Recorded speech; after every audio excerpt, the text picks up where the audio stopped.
La reunión de presidentes del Mercosur en Caracas tuvo pocos avances en materia comercial. José Mujica afirmó que hace falta voluntad política para que haya integración y que eso es responsabilidad de los gobiernos. Agregó que al Mercosur lo necesitamos como al pan. El mandatario uruguayo insistió en que el bloque regional no debería perder la oportunidad de estrechar relaciones con China. En el ámbito internacional, los países del bloque regional emitieron una declaración de condena al uso desproporcionado de la fuerza por parte del ejército israelí en la Franja de Gaza y rechazaron las acciones violentas contra poblaciones civiles en Israel. También los mandatarios latinoamericanos se solidarizaron con Argentina en su disputa con los llamados fondos buitre.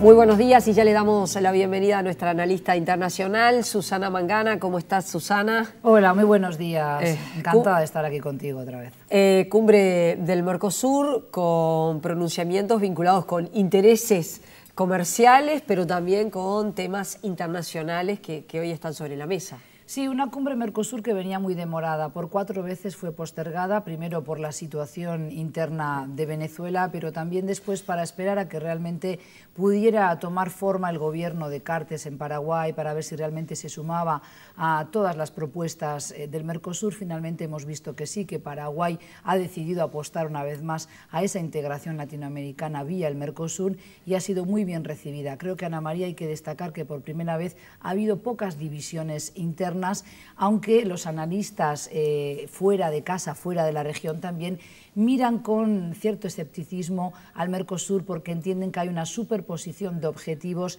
de todos los esquemas de integración que ahora existen en América Latina y que son varios. Tenemos que recordar las cumbres de UNASUR, pero también de CELAC, tenemos por ejemplo el ALBA.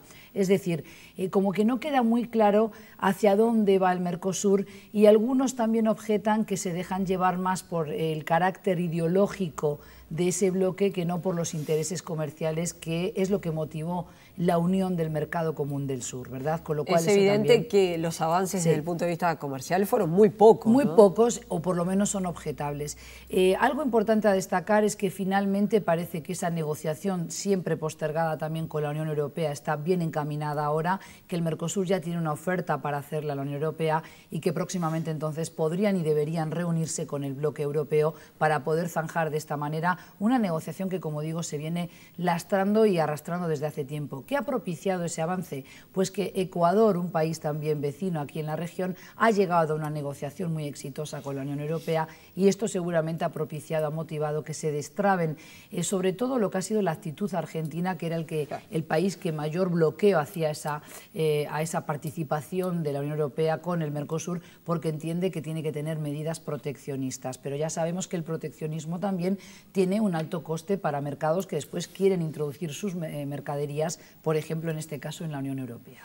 Un tema que en esta mesa de trabajo hemos tratado y es la importancia que tiene para América Latina China, que lo menciona el presidente José Mujica precisamente en su discurso y pide al bloque regional que efectivamente empiece a considerar a China como un socio estratégico. Bueno, yo creo que lo que acaba de decir el presidente Mujica en la cumbre de Caracas es bien cierto. Por otra parte, diríamos casi es de perogrullo, es decir, Xi Jinping ha estado muy recientemente aquí en la región, pero también otras autoridades de alto rango y oficiales del Partido Comunista, porque es un país que todavía se define a sí mismo como comunista y por tanto hay un monopartido, dijéramos, han visitado en diferentes ocasiones países, no solo como Costa Rica y Uruguay, por hablar de los más pequeños en tamaño, sino también Argentina, también Brasil, han manifestado su interés en seguir apostando a la inversión en América Latina.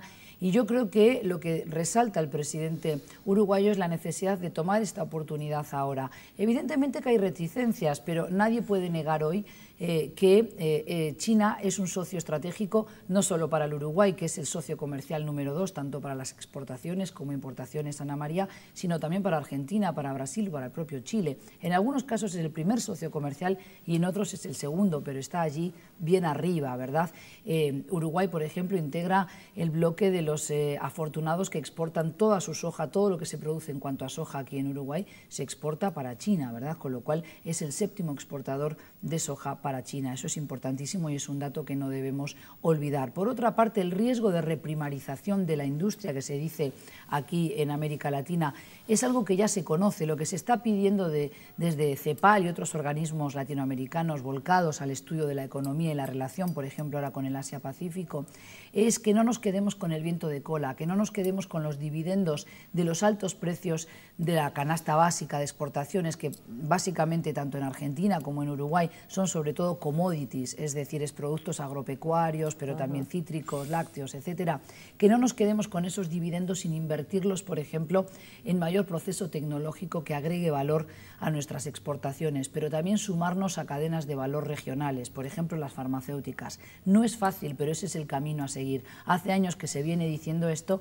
y yo creo que el presidente Mujica lo que recoge es lo que otros asesores y sobre todo analistas económicos han escrito y han dicho por activa y por pasiva. Es momento de que realmente ha llegado la hora de que China y América Latina avancen hacia una suerte de relación más vigorosa, más consolidada, teniendo las precauciones del caso para que no ocurra lo que sí ha ocurrido, por ejemplo, en el continente africano con el desembarco de China, que no tiene nada que ver con lo que se está haciendo, por ejemplo, en América Latina, por suerte. Sí, un modelo bastante neocolonial. Exactamente, bastante diferente. Otra cosa que me parece interesante a destacar de esta cumbre es que a instancias de Chile, que integra esta nueva joyita de América Latina, que es la Alianza del Pacífico, integrada por México, también por Perú, por Chile y por Colombia, se van a reunir próximamente, probablemente ahora en agosto, tanto el Mercosur como la Alianza del Pacífico, para intercambiar sus logros, sus objetivos. Ahí hay ciertos reparos ideológicos, sí, de parte de países como Venezuela, pero también secundado por Evo Morales en Bolivia, que entienden que esto es un modelo neoliberal que no interesa, ¿verdad?, secundar desde el Mercosur.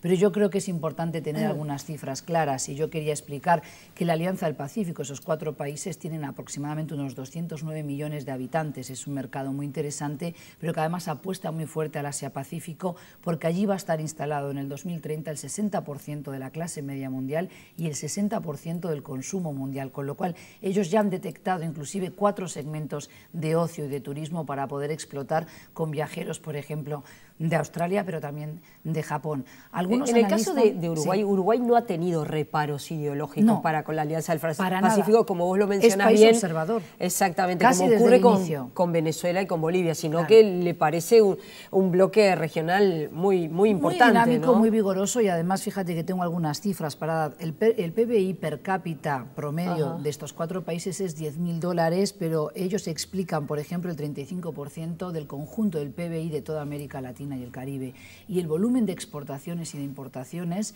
es aproximadamente unos 550.000 millones de dólares, tanto para las exportaciones como importaciones, con lo cual es un mercado muy fuerte, muy pujante y con economías que están creciendo por la media, por encima de la media anual a nivel mundial, es decir, crecen aproximadamente un 5% y la media anual mundial está en el 2,3%, con lo cual me parece muy interesante también esa mirada desde el sur, desde el Mercosur, a pesar de esos reparos ideológicos que interpone el presidente Maduro por parte de Venezuela.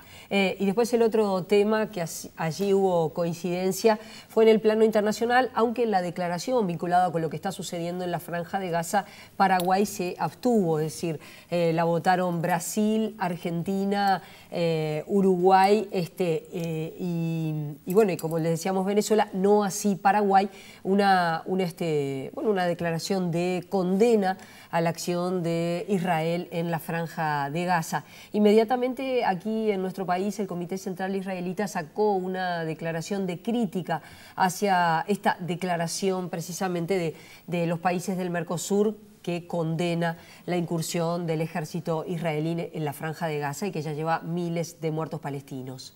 Sí, realmente era una declaración esperada, es decir, este tipo de cumbres, cuando se reúnen los presidentes, pero también sus cancilleres, es necesario que aborden no solo la temática regional, sino que también den muestras sin equívocos de cuál es su posición respecto de conflictos, como tú dices, el de Gaza, que ya ha causado más de 1.300 muertes del bando palestino y aproximadamente 53 soldados israelíes que han fallecido en lo que llevamos ya de operación desde el 8 de julio de esta ofensiva israelí, y también 3 civiles israelíes. Lo que que hace el Mercosur en esa declaración es también parte de un clamor internacional que le exige al Estado de Israel que tenga una mayor contención, que haya una proporcionalidad en su ofensiva, porque se entiende que la excusa de que los civiles que están muriendo es porque son escudos humanos de Hamás, esto no lo hace más legal, es decir, están disparando contra incluso escuelas de Naciones Unidas donde los palestinos habían ido a refugiarse una vez que evacuaron sus edificios porque fueron alertados de que iban a ser bombardeados, con lo cual la comunidad internacional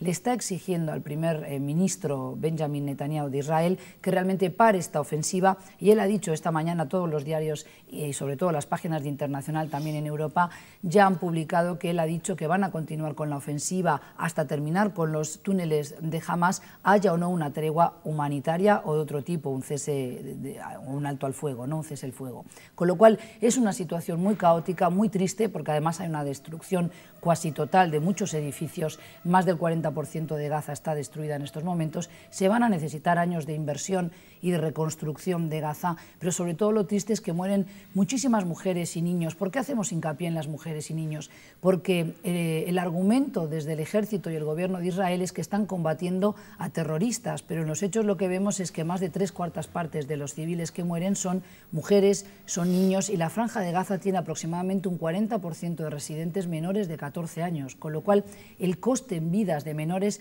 es altísimo, y eso es lo que le está diciendo la comunidad internacional. Comprendemos tu derecho a defenderte, pero se les está yendo la mano en lo que es el uso de la fuerza, ¿verdad? Y por otra parte, si se acaba con los túneles de Hamás, pero no se termina con la dirigencia de Hamás, el problema lo sigues teniendo, porque volverán a reconstruirse o volverán a rearmarse, volverán a tener otros túneles o otro tipo de método para atacar a Israel, otras formas, con lo cual esto no termina el conflicto, y lo que hay que lamentar también son las voces desde adentro de la sociedad israelí que están siendo acalladas en estos momentos, o se intenta amedrentarlos, se los acosa vía redes sociales, se los insulta, se los increpa en la calle.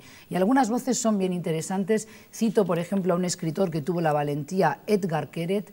Animo a los televidentes a que lean en su editorial su artículo en El País de España, por ejemplo, donde denuncia cómo a él y a su esposa, que es una cineasta muy conocida en Israel, los tildan de todo, los abusan verbalmente, y lo que él pide es que haya libertad de expresión, que la derecha, el ala radical también en Israel, no quiera hacer de ellos unos renegados que no son. Ellos aman al Estado de Israel tanto como cualquier otro judío que por estas horas defiende lo que hace su ejército. Y eso es lo que tenemos también que decir aquí en Uruguay, porque en lo personal me ha tocado también recibir críticas muy duras y acusaciones que son totalmente falsas, ¿no? Pero no pretendo llevarlo a mi plano personal, pero entiendo que la libertad de expresión debe prevalecer, ¿verdad? Sí, quiero comentarles precisamente, vinculado con El País de Madrid, hay una encuesta que señala que el 90% de los israelíes apoya la política del gobierno de Benjamín Netanyahu, y el argumento de la gente es cansada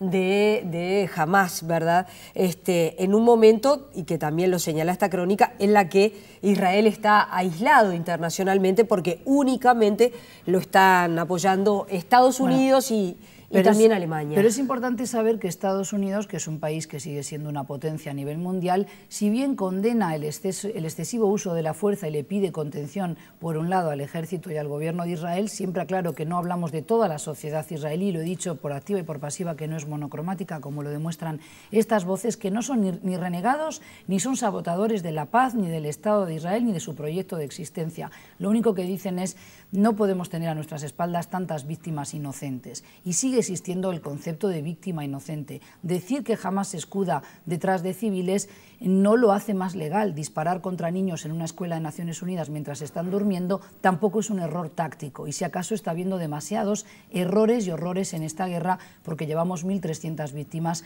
palestinas, ¿verdad? Y sí, Israel está anunciando además la llegada de nuevos reservistas, precisamente. Reservistas 16.000, pero además Estados Unidos, y es a lo que quería llegar, ya ha anunciado que está enviando más morteros, más munición y más misiles a Israel, Con lo cual es una ambivalencia que claramente desde el mundo musulmán también se ve como un apoyo tácito, implícito al Estado de Israel. Y es por eso que después se sigue aumentando la frustración, el dolor y el odio. Y por eso yo creo que es muy valiosa la palabra de este escritor israelí que dice: podremos ganar la batalla estratégica, táctica, podremos destruir los túneles de Hamás, pero sin acuerdos políticos, que es lo mismo que yo siempre defiendo, sin sentarse a una mesa de negociación, sin realmente zanjar este capítulo de lo que es la ocupación de Cisjordania, de los territorios palestinos, no se va a tener paz ni de un lado ni de otro. Y hay derecho a condenar a generaciones enteras de israelíes a que vivan con temor. Hoy es Hamás, mañana tendrá otro nombre, pero será otro movimiento de resistencia palestino. A mí no me gustan los terroristas, ni de un lado ni de otro. Viví en el País Vasco, crecí allí, sé muy bien cómo intentan llevarte para un lado y para otro y manipularte. Pero por otro lado no podemos castigar a toda la población palestina porque también son rehenes de un conflicto que los niños que nacen hoy no generaron, con lo cual es injusto condenarlos de por vida a vivir en esa situación. Y además, si se termina ahora con los túneles de Hamás, pero no se acaba con su dirigencia política, dentro de un tiempo volveremos a tener otra vez lanzamiento de morteros, de misiles, y es un ciclo, una espiral de violencia que nunca termina. E igual que están cansados los israelíes de las tácticas terroristas de Hamás, también los palestinos están cansados de ver que hay años de proceso de negociación dilatado sin que se concluya en nada concreto y no tienen un país, una patria donde prosperar, donde educar a sus hijos y sobre todo donde vivir en paz. Y solo se puede combatir el extremismo mediante fuentes de trabajo sustentables, mediante una economía que permita a las familias educar a sus hijos, trabajar y tener algo por lo que no querer morir. Gracias, Susana. Nos reencontramos el próximo viernes. Así Nosotros será. los invitamos a seguir con más InfoTNU.